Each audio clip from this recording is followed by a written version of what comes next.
Now, the ongoing parliamentary probe into the buyback of Telkom Kenya resumed, with lawmakers keen to hear from transaction advisors and lawyers involved in the deal. Among those on the hot seat was Eagle Africa Capital Executive Director John Ngumi, who was formerly said to have earned over 350 million shillings from the transaction. Jimmy Mbogo reports.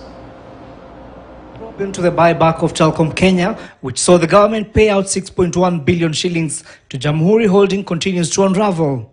Lawmakers today learned that Jamhuri Holdings Limited, a subsidiary of Helios Investment, acquired 60% stake just a few months after it was formed.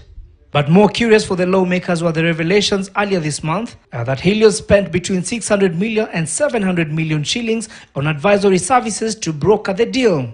Enter Eagle Africa Capital Executive Director John Ngumi, who earned 350 million shillings for his financial advisory role. From an audit perspective, you started working on this matter on the 1st of April 2022, and you got paid around November or December 400 million shillings.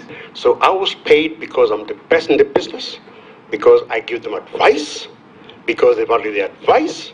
And please also remember that it was not me imposing a fee on them.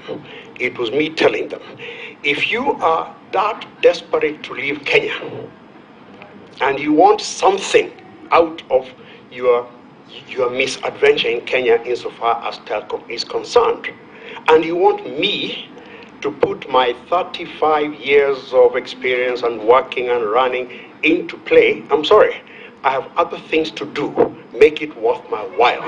Ngumi painting a rather unfortunate picture of what transpired during the negotiations before Jamhuri and Helios opted to leave the country, hinting that should he have not entered the picture, Telkom Kenya might have collapsed. I stopped Helios from taking precipitate action, which would have wrecked Telkom Kenya.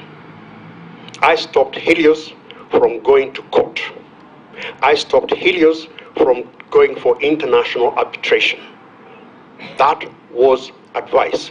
If that advice to Helios, with hindsight, when we were negotiating the contract, was extremely important, because if they had done what they were going to do, they were going to be the African investor who had taken one of Africa's leading governments to court.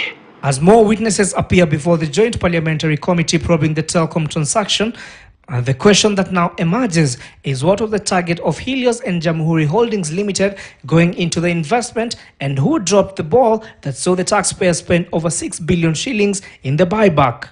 Very angry company. This company felt it had come to Kenya on the basis of certain undertakings to do with policy and regulatory reforms and changes. It had come to Kenya on the basis that given those, they would have a business. Those undertakings, for whatever reason, in their view, had not been met. But the question that now begs is if Helios was ready to be paid in a 5-year spread, what necessitated the rushed payments? Jimmy Mbogo, KTN News. Now, 15 families in Nakuru County